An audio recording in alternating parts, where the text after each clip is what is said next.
एक minute. Police वाले को बे बोल रही हो? काम ही कर रहे हो, अभी लग गया हो तो चोट तो फिर। पुलिस वाले को बे बोल रही हो? हाँ, तो क्या इज्जत दूं? नहीं नहीं, तुम्हारा हेलमेट किधर है? हेलमेट?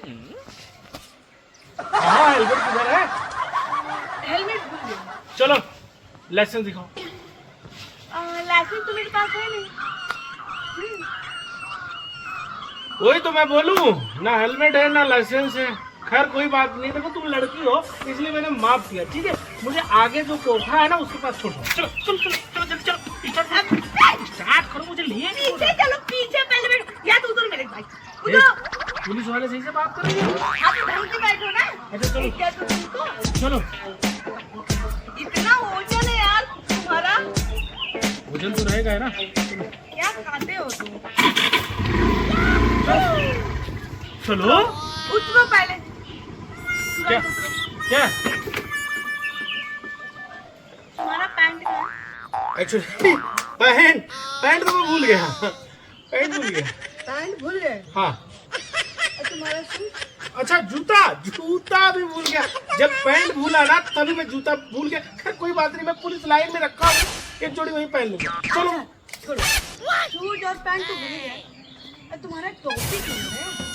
अरे जब दो चीज भूला हो तो तीसरा भी तो वही होगा जहाँ दो चीज होगा। हाँ यार, तुम मुझे जल्दी पोखरे के पास जाना था यार, लेट हो रहा है। हेलो पापा, कहाँ है आप? अच्छा थाने में है। एक फर्जी पुलिस वाला है और मुझे परेशान किया है। अरे हाँ बात करो। एक मिनट पापा। बात की फोन काटो।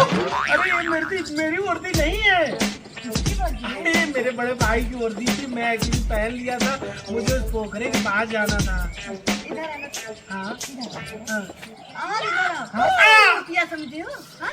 किसी का भी मतलब वर्दी पहन के निकल लेते हो, चूतिया बना अरे लेते हो। आप गेहूं काटे जा रही भाई, हम कहीं वो टोबा भैया धसल पूरा हो यही सब। मैडम माफ करो, गलती हो गई हमसे, हम दूसरे काम से जा रहे थे, पैदल चले जाएंगे। इधर आओ पहले। अब आज के बाद जो वर्दी पहनी हो ना, पहनना मत, किसी को चूतिया मत बनाना, ठीक है? मेरे से रहेगा तो जेल में डाल देगी। नहीं मैडम, मुझे लगा वर्दी पहन के मैं थोड़ा देखूं इसमें कितना पावर है। निकल। पागल समझ के रखा है, क्या नहीं कर रहा है। अच्छा दोबारा दिखना मत वर्दी पहन के, ठीक है? नहीं वो वर्दी का तो हमारा रिश्ता नहीं है। नहीं तो पता चलेगा कि तुम जेल में ही बैठोगे। गेहूं काटने के लिए वर्दी पहने थे यार।